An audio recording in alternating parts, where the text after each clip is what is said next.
Hello everyone, and welcome to another Mordekaiser video. Today I have made a video that I'd say a lot of people have waited for, and that is a video where I give my thoughts on some new AD bruiser items that Mordekaiser can buy. I have played a ton of Mordekaiser since the QAD change, where I just brute forced a bunch of AD items on Mordekaiser and tried to see how they would feel. It didn't matter how optimal they were in that moment, I just wanted to purchase a bunch of AD items to see how they would all feel. And then after I tested it enough, I'd hopefully be able to give my thoughts on them. Arguably right now I'm the best Mordekaiser in the world, and I hope me giving my thoughts on the new items that Mordekaiser can buy will help you all out in some way. I'm going to just look at the legendary AD items, and I will take them one by one. I won't take every single legendary item that gives attack damage, but I will take every single legendary item that gives attack damage that I think can work on Mordekaiser, with a few exceptions. I will go from the highest costing AD legendary item to the lowest one, starting off with Trinity Force.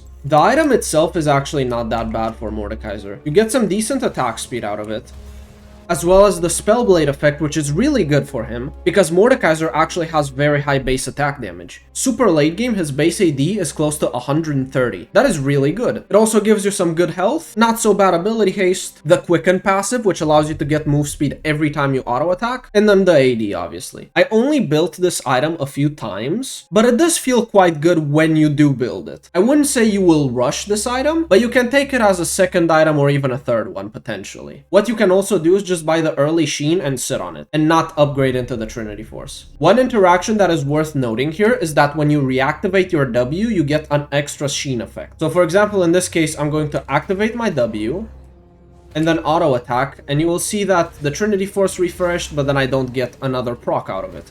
But if I activate my W, use the attack, and then manually reactivate it, I will get another Trinity Force effect. So what you can do is activate W, then quickly attack, and then reactivate it to get a second attack in. That being said, overall I'd say it's not that amazing of an item. It can be bought on him, but it's not exactly my go-to. Then we move on to Overlord's Bloodmail. The only time I build this item is if I have a build that already has a lot of attack damage items into it. This would be an example of a full build where I would actually go for Overlord's Bloodmail. You will get very good attack damage from the Tyranny passive, and then when you eventually do get low, you will get even more AD because of all the other items that give you attack damage. In this situation, my Q actually does over 1000 damage.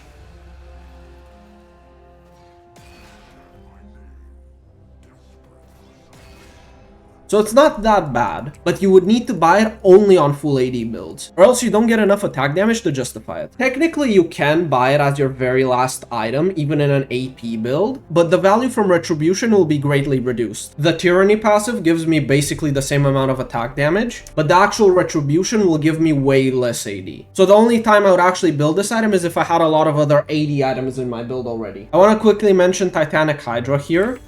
It does feel like an okay-ish item, and the auto reset isn't bad, but personally I don't see it. I don't think it's good enough. It's more of a gimmicky item than anything else. The next one that I found to be very useful on Mordekaiser is Death's Dance. I expected this item to be kinda decent on him because of the 30% bleed effect, but it actually feels really good. This actually feels great to allow you to maybe get a second W off in a teamfight when you normally wouldn't. The item also has synergy with Zhonya's. In this example, I walk up and tank a bunch of damage, and you can see here that I accumulate bleed on me.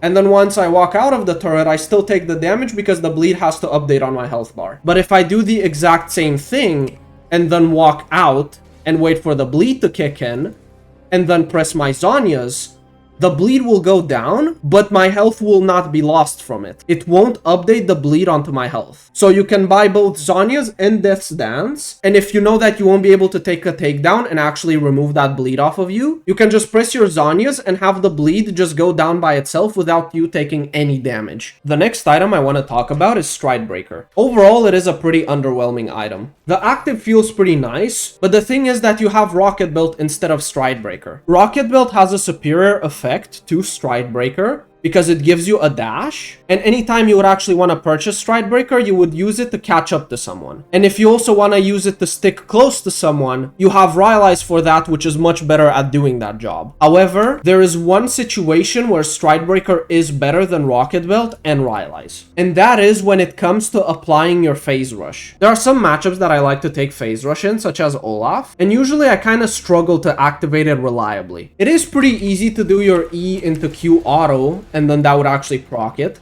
But the issue is that you don't always want to pull the enemy close to you. For example, let's say it's an Olaf and you want to pull him off of you. Would you do Q into auto and then trying to pull him off of you? And if so, it might be more difficult to actually do it reliably. Because as you're doing your attack and your Q, the Olaf will advance forward and maybe get into a position where it's much more difficult for you to line up the pull. Because if you use your pull first like this and then try to distance yourself, you simply won't be able to use your phase rush. If the pull misses, the phase rush never procs, and then you're extremely vulnerable. This is where Stridebreaker comes in. Instead of having to rely on your E, you will just do Q, auto, Stridebreaker, and then run away.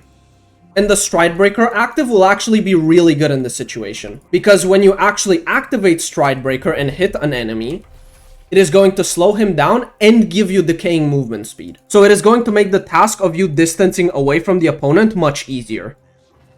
You just do a short combo like this and then run away. And you can continue to do that over and over again. It actually feels really good for this one specific purpose. Other than that, you basically never want to buy it. But I'd say if you are playing phase rush, it is the item to rush. After Stridebreaker, we have Sterak's Gauge. This is also another really good Mordekaiser item. Mordekaiser has a lot of base AD, so the passive where you get bonus AD based on your base AD is really good here. The 20% tenacity also feels really good on him. And the shield is quite nice because usually all the items you buy have health on them. There's only one issue with this though, and that is the fact that if they have shield cut or shield break, it is going to be even worse for you. Mordekaiser already gets pretty hard countered by people with shield cut or shield break. So for example, if a champion like Renekton uses his empowered W to break your W shield, it's going to be even worse for you if then you have a Sterak's shield that he can also crack. Or if it's something like a Zed that has Serpent's Fang. Your W shield will already be reduced by it, but if you buy Sterak's, you give his Serpents even more value. Other than that though, it's a great anti-burst item. In this full build showcased here, you can see that I get a 1500 shield. And this one is going to be even higher because Spirit Visage has a 25 increase on healing and shielding. So it is going to be actually around 1800 health at this point. But again, don't buy this if the enemy team has Serpent's Fang already. Guardian Angel is super niche, but it can be bought. You don't ever buy Guardian Angel as a core item for a champion. You just do it in some very specific situations. But that's about it. I don't think Sundered Sky is good for Mordekaiser. The healing effect is nice, but it is not worth it in my eyes. And another issue of the item is that if you use your ultimate in the middle of a team fight on people that have a lot of Sundered Sky marks, you're only able to proc that Sundered Sky mark on the one target. And everyone else, you will have to do it after the Death Realm ends.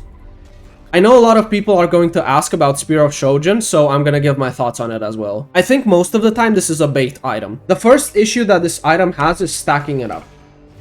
You get one stack for your Q and E, but your passive does not actually stack it. It says that dealing damage with your abilities increases your champion's ability and passive damage. So that means you only get to stack the item if you deal damage with abilities and not actual passives, even though it does increase the passive damage. So you're actually going to need to use your Q quite a lot before the fight on the wave itself to be able to get the shojin up. It can be fine, but I think you have better purchases overall. If you want better 1v1, I'd say you could go for a Riftmaker or Liandry. And if you want the high ability haste, to just go Cosmic Drive. This item will actually give you 25 normal haste, so it is not going to be just on your basic abilities, but it also gives you some good movement speed. And Mordekaiser always likes a bunch of MS. So I'd say most of the time you don't really want to build it. I've done it a few times and it doesn't feel that bad, but overall it's a bait item most of the time. Maw of Malmortius is interesting, but it only works if you have a bunch of items that give you attack damage. And this is because the shield scales off of bonus AD. So if you're going for a regular AP build and just buy Maw, you're not going to get almost any shield value. But if you have a build like this one, you're actually going to get some decent value out of the shield. It is also worth noting that you can't buy both Maw and Sterak's in the same build. It simply will not allow you to buy both of the items at once. If you have Maw, you can't purchase Sterak's.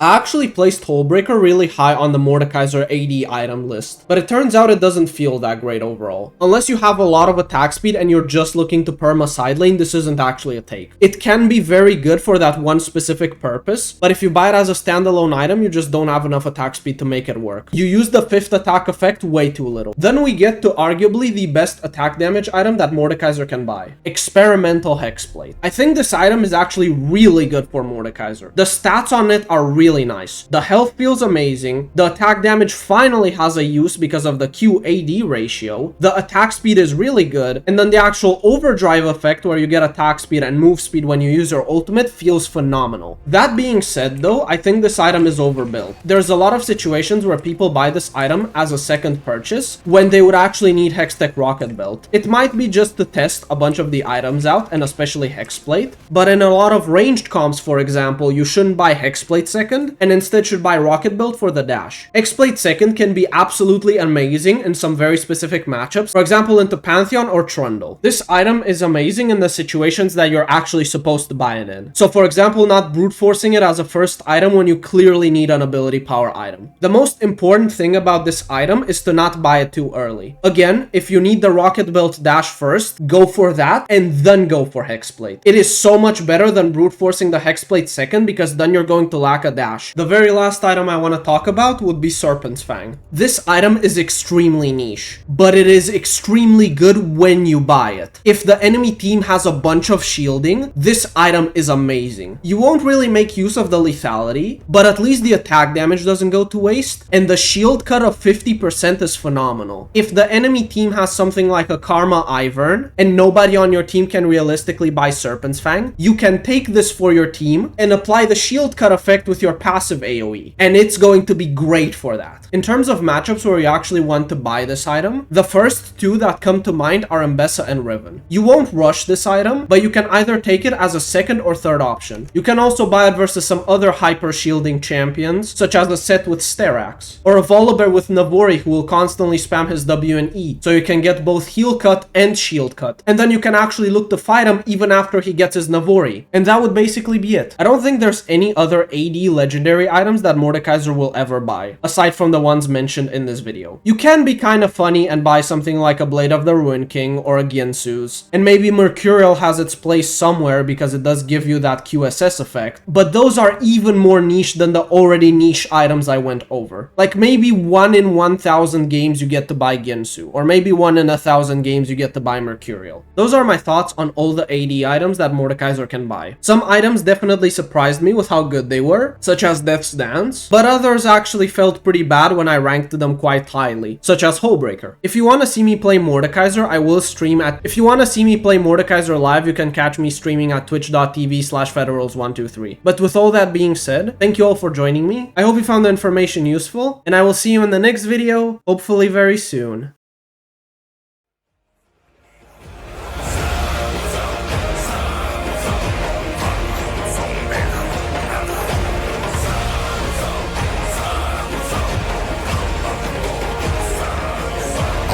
Favored by the gods and awaited in the Hall of Bones.